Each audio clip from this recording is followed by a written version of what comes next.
did you do that? How did you do that?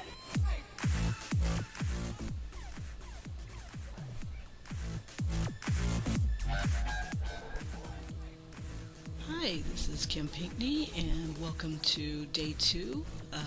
This one I'm fleshing out a character called Katy Cotton, and she is 18.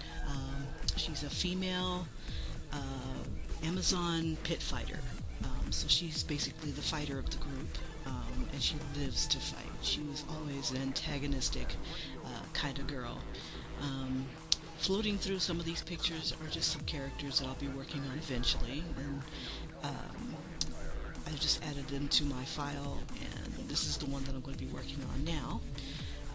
One of the things I like about Flash is that I can reuse some of these images and stuff, so it really makes, I think this will really make drawing this character, or any of these characters, a lot easier, as I can recycle some poses and stuff like that and just swap things out. So a lot of that is going to be setting up the bodies in their different positions, and whatnot. But this one here was just to do, I want to find out how long it would take me to do a completed image. This is just one still image. I didn't know exactly the colors that I wanted to put on her. I didn't know exactly everything I wanted to throw on her. I hadn't really planned that far in advance. I was so used to drawing in black and white that, you know, my eyes automatically see color even though they don't see color. It's weird, but so let me go through Katy Cotton. And what's kind of cool about this 100 days project is that it helps me to go back, listen to, and cement in my mind who these characters are and what they're going to be doing and contributing to the story. And it also gives me a resource if I need to go back and check myself. It's like, okay, what can I have this person do? Who are they? And also kind of see if I want to keep drawing this costume over and over again. The costume that I have for her, I want to try to get, I didn't want her to be too revealing. I wanted her to be kind of like the strong girl. I wanted her to be bottom heavy. And I'm trying to come up with ideas and reasons on why she's dressed the way she's dressed. I know she's pretty, and I want to make her into a tough girl. So maybe when she was out and about in Silk City, she had it pretty rough. She could get over on folks with her looks. She also fought dirty. Maybe she had to fight dirty. So maybe she was a gang member at one time. Maybe she just likes to fight. So I have her being the avaricious bitch. So that means she really likes money and she's a bitch. So she does love to fight. So that was my first bullet point for her. She loves to fight, and she loves to fight dirty. So she doesn't mind getting down and dirty in the arena. So going to this school is not a bad thing for her. She loves to instigate fights, and she loves prize fighting. She loves earning money for her fists. And finally being rewarded for doing this, you know. She loves this. Her self-esteem is centered around her abilities and the money that she makes from them. So maybe if she had gone along her course in life, maybe she would have become an MMA fighter or something like that. She hates being bored. She works well with I want to say my ranger character, Willa, because Willa's got a high charisma, and she has an ability to draw people to her. And Katy likes the attention, and with the attention she likes the crowd, and she's just like a gladiator. She loves the crowd. She loves it when all eyes are on her, and she stirs that fighting spirit. She's one of those, are you not entertained? And she definitely will command attention. Unfortunately, this is a school, and she's disgusted by the arena. The fighters and the teachers that are teaching the fighting are mostly actors, like pro wrestlers or things like that. They're entertainers, they're not real fighters. And they try to explain to her that being in a dungeon, sometimes it's not about the fight, sometimes it's about the show. And she has a tendency of showing her hand, showing her strongest moves too soon. And but she can get away with it because she's so gosh darn good at it. Let's see, when she gets taken, and I'll go through the story of what I've got before I start to map it out. She picks up the Barbarian Club, and I gotta see how she picks it up. I've written it down somewhere. I gotta find out what I did for that. But she picks up the club, and the club changes. When the character Bobby in Dungeons and Dragons had picked up the club, it was just a big stick, big fat club, and he could make the ground move, and he had really great strength. The thing about it is that when she touches it, everybody that she hurts or kills, or it's like the club takes on a part of their soul, or something gets trapped within it. And when you look at the wood grain on the club, you'll see like faces, and they're all in agony. So it's kind of like the power that Bobby was using for good was, what was the word? Using for good. He didn't really do what she's doing. She's pretty much twisted the sword into a caricature of what it used to be, an evil thing of what it used to be. And it's almost kind of mirroring her soul. Everybody she fights, she learns a little something about how they fight. And as she progresses and levels, her outfit will change. I haven't decided how it will change, and maybe I won't change the outfit so much as maybe changing the club.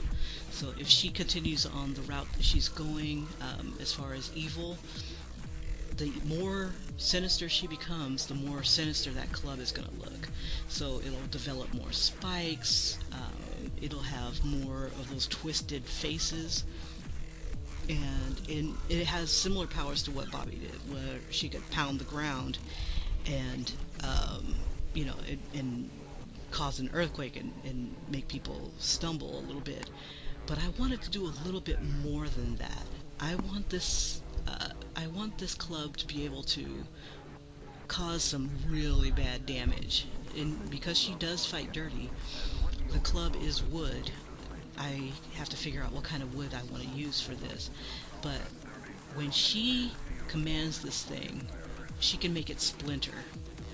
So sometimes she can have, and I think maybe as she goes along, maybe the club will change and splinter itself, almost like the planet, was it Neptune? That has all the moons around it. Maybe there'll be little splinters that hover around and circle. It'll come, baby. That will circle, or is it Saturn? I think it's Saturn. That has little splinters that just hover around it and just causing maximum damage. But like the teachers are trying to explain, it's not about killing folk. It's about scaring people away. They need a better minion, yeah, and she is the better minion. However, she's dangerous as all get out. And that would make her dangerous in a dungeon, because a lot of the time they try to explain that basically all you'll be doing is hanging out. You're a glorified security guard, and that's not what she wants to hear. So that's one of her things that she's going through, but she's going to pick up as much as she can. Her instructor, and the only one that kind of takes her seriously and takes her threat seriously, is Coach Shard. And Coach Shard is an unwieldable sword without a hilt. He's just a blade, and he floats on the hand of a zebra centaur, and the zebra centaur has got to be about 4 or 5 years old, like a toddler, little chubby toddler, really cute. Sucks her fingers on the other hand, but on, I believe it'll be her left hand, she'll hold the sword, or in the palm of her hand, the sword hovers above and can move around, and it can also speak to Zebra, is what he calls her. Zebra doesn't speak to anybody else, but she is expressive. And Coach Shard and Zebra have their own history, where when Coach Shard was part of the Mother Blade, a very powerful, dangerous sword, the Mother Blade was used and slaughtered tons of creatures. And for some reason, the wielder of that sword either died or shattered the Mother Blade, and all the other pieces of that blade came back together or have been lost. So, but Coach Shard was unable to come back to the Mother Blade, so he sat in a remote area until Zebra came around, and she, or I guess, wandered from her herd, or her herd she thought they probably just banished her. She just wasn't looking like the rest of the horses, the rest of the centaurs, so she was banished. Yeah, she's strange looking. She's a zebra, half zebra, half human. So she was wandering around by herself, and they discovered each other, and they basically have grown together and have eventually found themselves here as instructors within this school. So, Coach Shard has a deep desire to reunite with the Mother Blade, and Katy makes an agreement with Coach Shard that if he trains her properly on how to use the club, how to fight, to become the Valedictorian, strong enough to be the Valedictorian, she will help him reunite with the Mother Blade. So that's her story so far that I've got for her. As soon as I find out, well, you'll see how it'll evolve, because I've written out the first scene right before they're taken to the into this world. I still have to come up with a name for this world, and the town and whatnot, but I think I'm going to have this like a neighboring town from one set, the one that has the four gingers and a dwarf. It's going to be in that vicinity, so I want to kind of have them in the same realm, so that characters from that realm will kind of peek into this one, and vice versa. Anyway, so what else do I have for Katy? Let's see. I don't have anything really hardcore in mind for her, but we'll see how she fits in with some of these stories, some of these words, because I'm going to go back over the outline. Let's see, for the different words that I've got, and I'm wondering where she would really shine. I'll just have to look again. So another thing I want to focus on, let's see, how she works with other people. Okay, so because she likes to fight, I don't think she'll be getting along with everybody so much. Looking at their different personalities, who she meshes with, who she would fight with, who she'd fight for. Let's see. Ace probably gets along with everybody, except for Willa.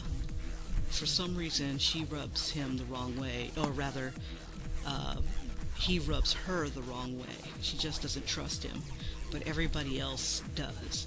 because he also can show Katy how to use the club. He just doesn't show her everything, and so she heavily relies on Coach Shard. Let's see, the thief. He can't steal Katy's underwear because she doesn't wear any. Let's see. So she gets along with Ace. Teddy Bear. I like the concept of the monk working with the gladiator. It's kind of like she's very loud, obnoxious. He's centered. I don't want to say quiet, but it's like opposites. So I got to figure out a way how to make them work together. Let's see, Willa. She's okay with Willa because she does draw a crowd. And both her, when Katy and Willa get together to fight, they're amazing to watch. Let's see. Ruby Ochoa, she's the necromancer. If she touches, I want to say, if she touches the club while Katy's touching it, like maybe she comes up to Katy and touches the club, I think that maybe some souls might pop out. Maybe some of the things that she's captured will manifest. And so I figure if Katy hits the ground and that, what is that called? The earthquake that's created, maybe a fissure might open up, and instead of just swallowing up the person that is about to fall into the hole that's created, maybe we can have, maybe that would be cool. Maybe Ruby can bring out maybe a undead hand or something like that. Like maybe, haha, you tried to get me, and then maybe a big skeletal hand will come out of that fissure, grab the person that was meant to fall into the hole, and be sucked back down. I think that would be cool if they worked off each other like that. Let's see. Stephanie Newman, she is going to be a sword mage / she's the cavalier. Let's see, and she's pretty constipated as far as Katy's concerned. She doesn't loosen up. She's all technique, very stiff, and reserved with her sword play. You know, where the gladiator, where Katy is, she's like balls out. She's just fighting. She doesn't hide behind and that's what she considers the shield being something to hide behind. And both of them can kind of deflect each other. Instead of turning into stone, Katy can avert her eyes and let the club take on that, because there's a billion eyes, and you'll in the grains of the wood, maybe there's some eyes that might look at the let's see. Well, on Stephanie's shield is going to be a Gorgon face, and when Stephanie's in danger, the eyes will open, particularly if Stephanie is looking through the eyes of the Gorgon's eyes. Like when she holds up the shield, she can look through the Gorgon's eyes and pretty much aim at what she wants to turn to stone. So when she tries to aim it at Katy, Katy can avert her eyes, and by holding up the barbarian club, maybe parts of the club will turn to stone and make it even stronger. So temporarily, and then using it, and then instead of the wood falling apart or going away, it's an enchanted type of weapon, so maybe it fixes itself. Or like how the kids had to recharge their weapons. It has its own little until it actually needs to be recharged. Maybe this thing like just keeps going and going, so maybe it recharges by absorbing the next person or creature and develops more ridges and whatnot. So by the time this is all done, that club is going to be, it's going to be amazing looking. It's going to be amazing. Okay, so that's pretty much how those characters will interact with Katy. Let's see.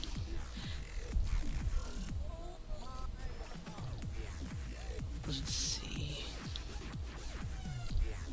Okay, so the next thing I think I'll be working on is trying to flesh out, well, see, this is one of the hard things. It's like, what do I need to do? There's so many things I need to do. Let's see, which character doesn't really have much to them? Okay, Teddy Beartooth. He doesn't have much to him either. All I pretty much have on him is that he's 17 and male. He's lazy.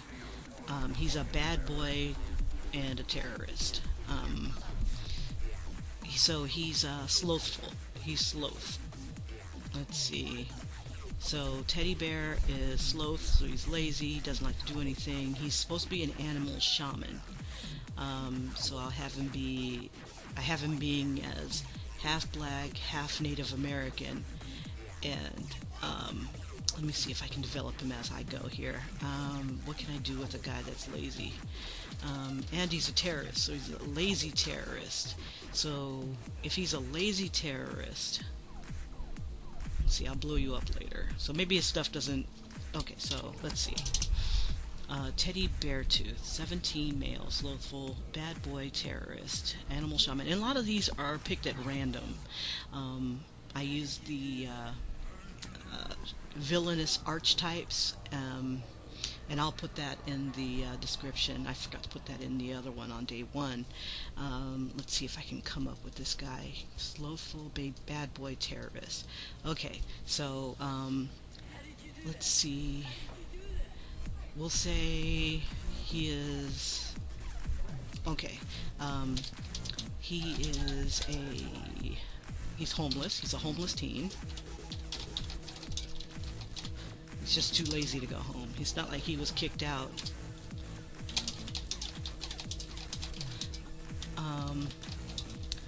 And let's see, and I'm typing this in my thing so I can keep up with it. It's not like he was. It's just that he's too lazy to go home, so he sleeps on the streets or wherever he finds himself. A park. Usually it's a place of nature.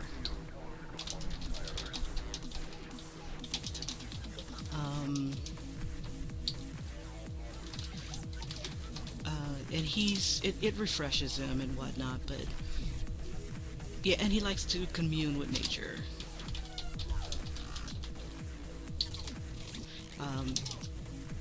I want to make him more into a character that can talk to animals or has a way with animals. He can get on their wavelength. Let's see. I don't want to say he can see through their eyes, but he can communicate. Let's see, but how can he communicate? What hasn't been done? Let's see. We have sight, smell. Oh. Okay, so he communicates through smell. It's like pheromones. Fear. It's like he can smell. He can smell fear. He can smell emotions.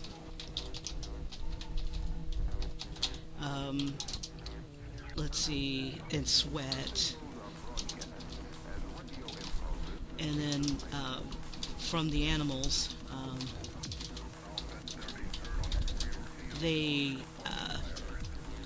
communicate that scent, and that's how he can speak to them. And so it's not like him speaking English to them, or common in this world. let's see. And let's see. If I do it through taste, it's gonna get disgusting. So let's see. Yeah, let's do it through taste too. Okay, so he can pick up. Let's see. He can pick up roadkill and taste it, and it would give him a mental impression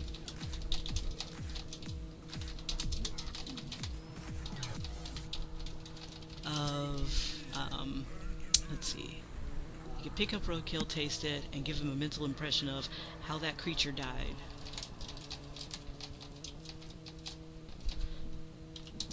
Let's see, and not just roadkill, he puts a lot of different things in his mouth. He's not, he'll even eat poo. He will even taste poo, hairballs, and can tell you what and can track the animal.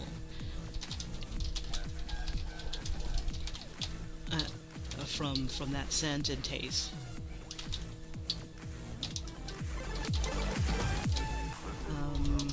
Let's see, but he's lazy, so he doesn't do it all the time.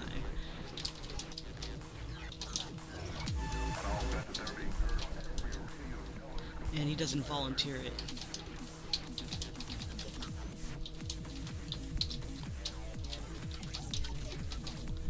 Let's see, but being a terrorist, he loves to see people suffer. He thrives off of the chaos, and it just relaxes him.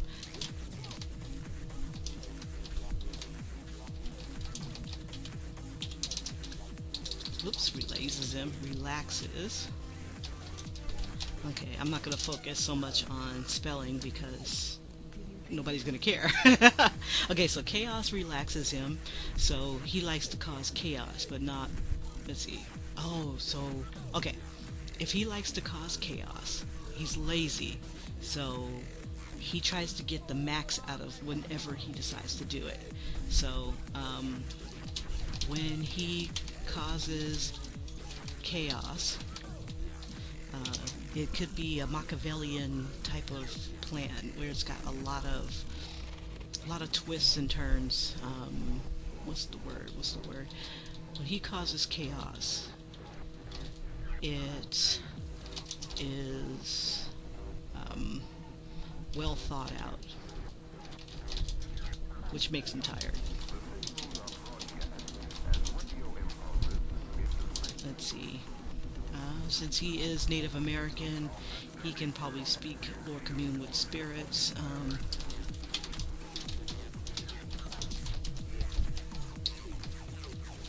And he uses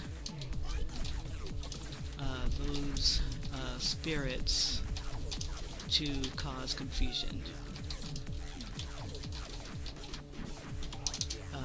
He doesn't use them often. He's lazy. Gotta keep in mind, he's very lazy. I wonder if they'll even take him on adventures. But he will be useful, but he's lazy, and so he doesn't.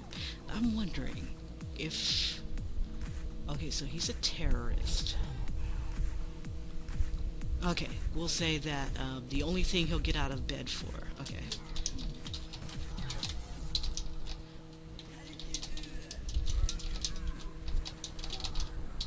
is to stick it to the a-holes.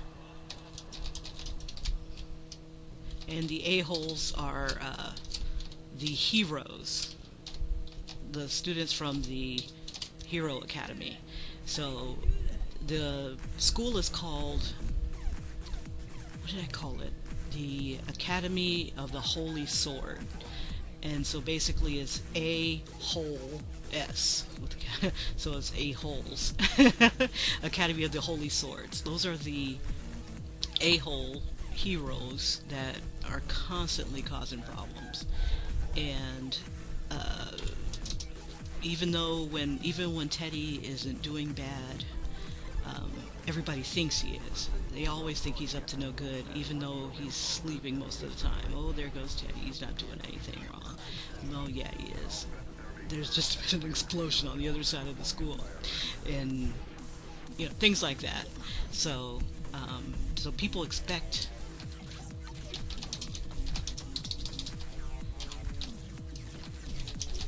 the worst from him.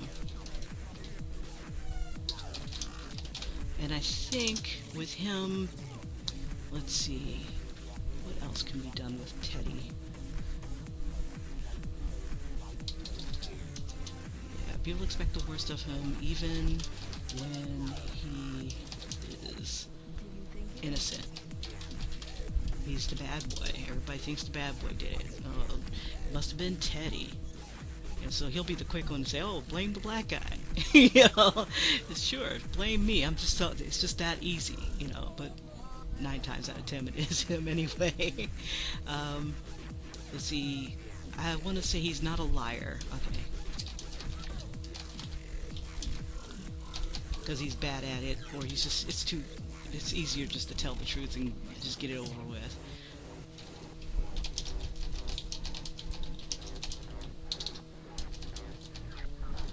To lie, it just takes effort to lie. It takes too much effort to lie and cover stuff up. So the only thing he'd get out of bed for is if he gets to stick it to the a-holes. Let's see. So that's a bad boy for you.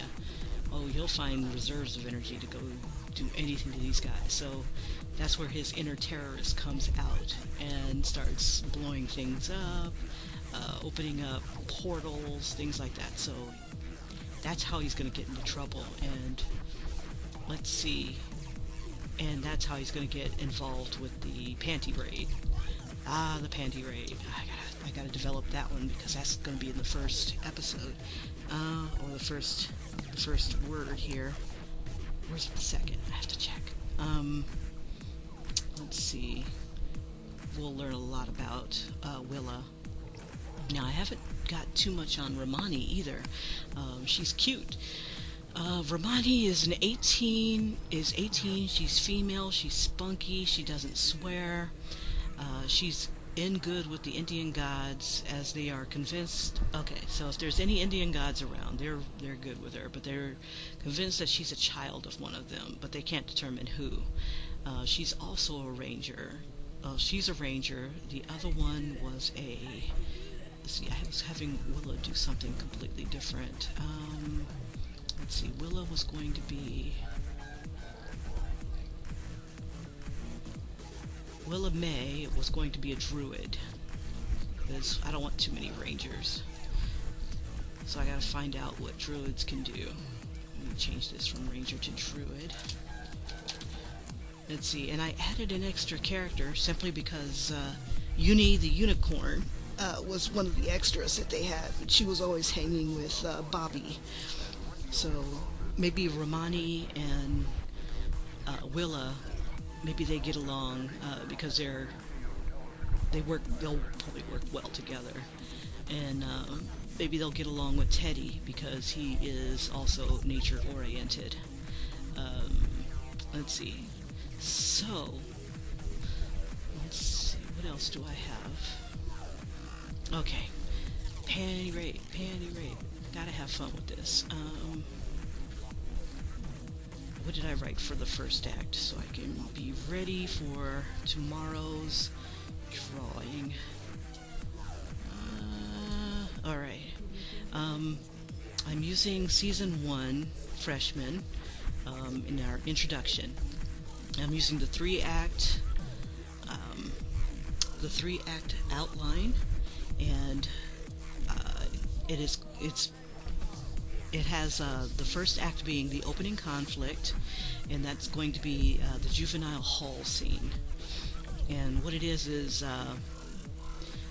I'll be opening with, let's see, let me jot down some notes so I know what I'm going to draw.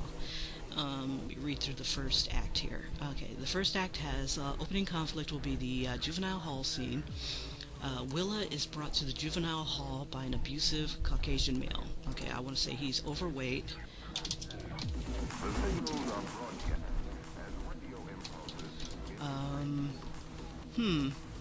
Very imposing, intimidating.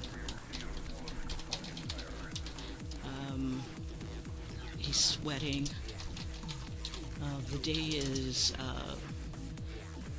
should I have the day be beautiful? Unsuspecting? Or overcast? I haven't decided yet. This is going to be a kind of crazy day. We'll have it be a sunny day. Okay. Willa sees Ace. Okay, Ace. Willa sees Ace, and time seems to stand still until he passes. The protagonist shown in daily life before the transformation. Okay. Opportunity for change, inciting incident. The Caucasian male offers Willa a last save, asking if she would play nice, and he could make all of this go away. The place is packed with people. Let's see, he tries to fondle her, which is really strange in a public setting, but not for him. He's a pig.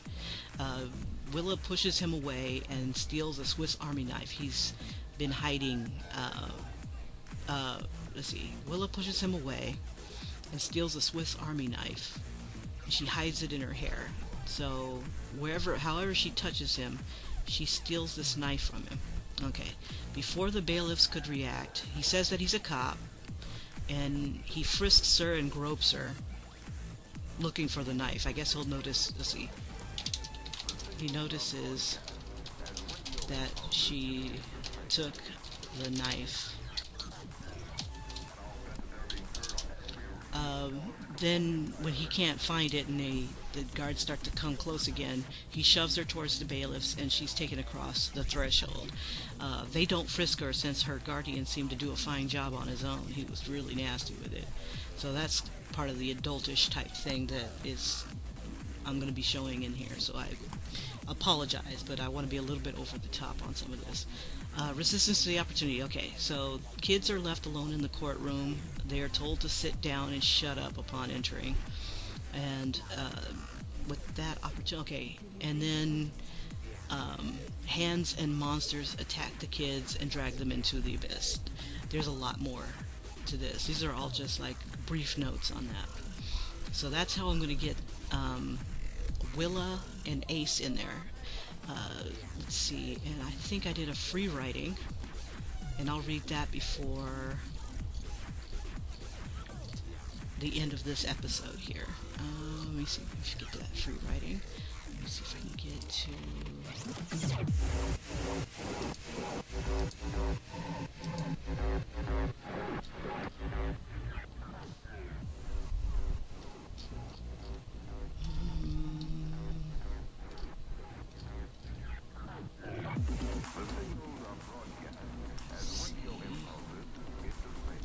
World building. Maybe I'll do some more free writing. Let's see. Here's the town.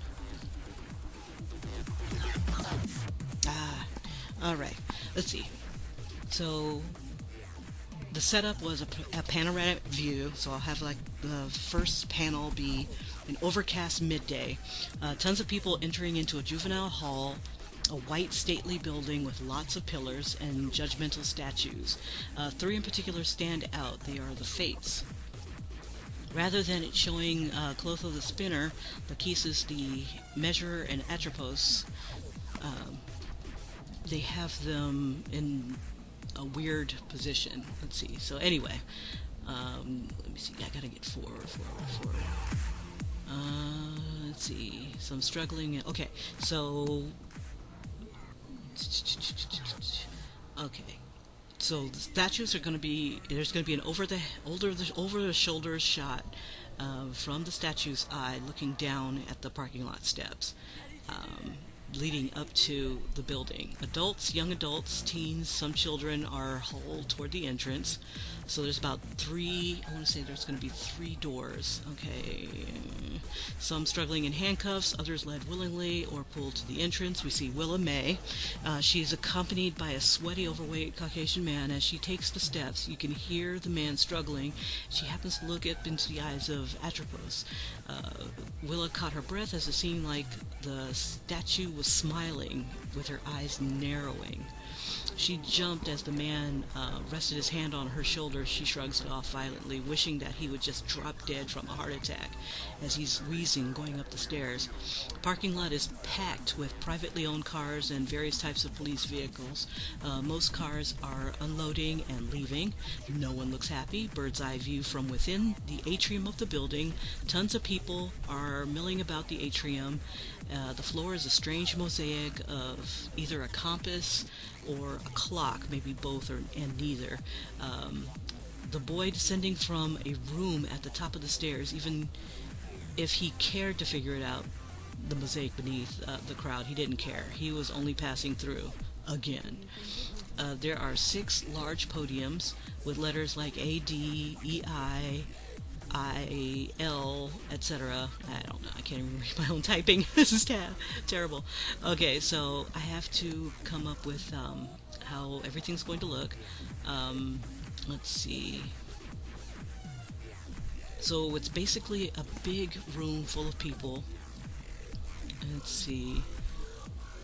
So that's what I'm going to be drawing tomorrow. I'm going to draw the first scene, and I'll go through this a little bit more.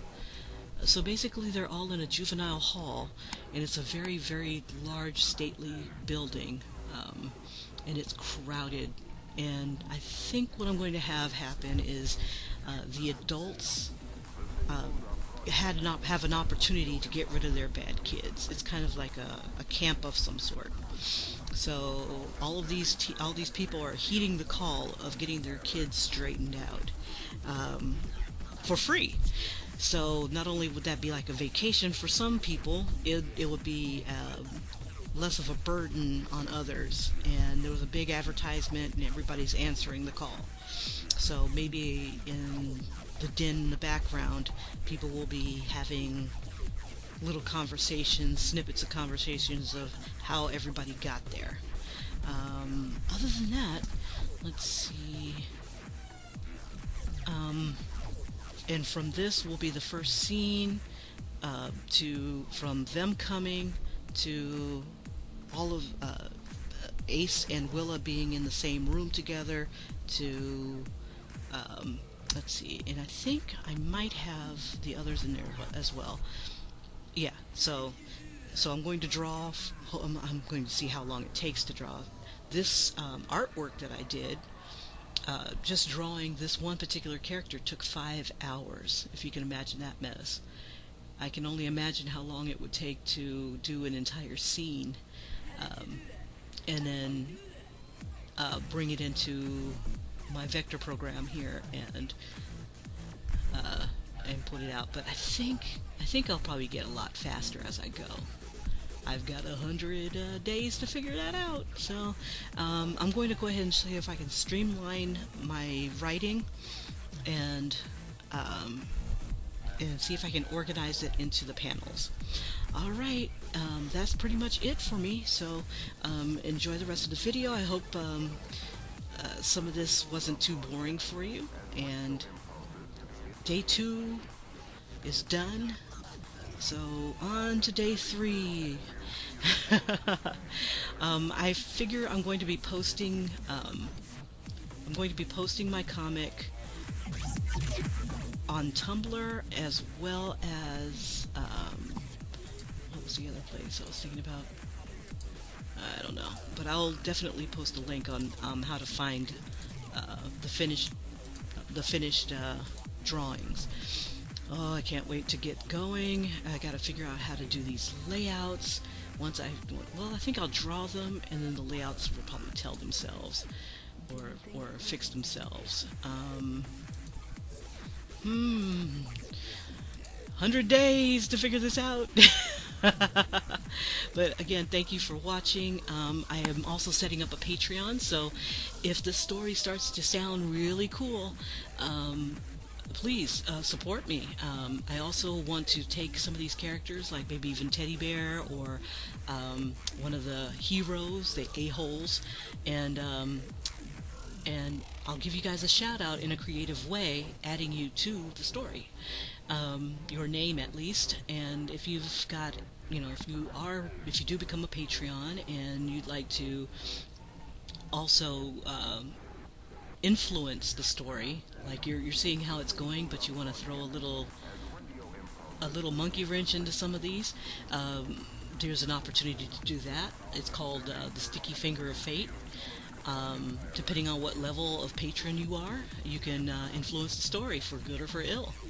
And not only will that throw the characters for a loop, it'll throw me for a loop because I'm going to have to work with it.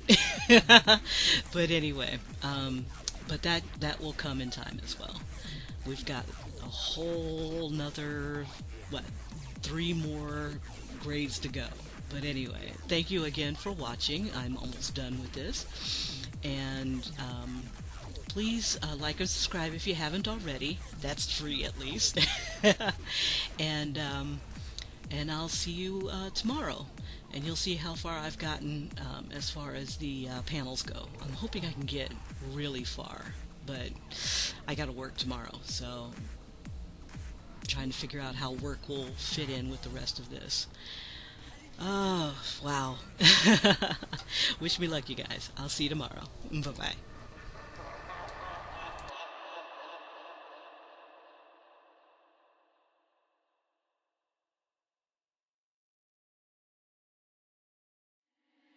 How did you do that?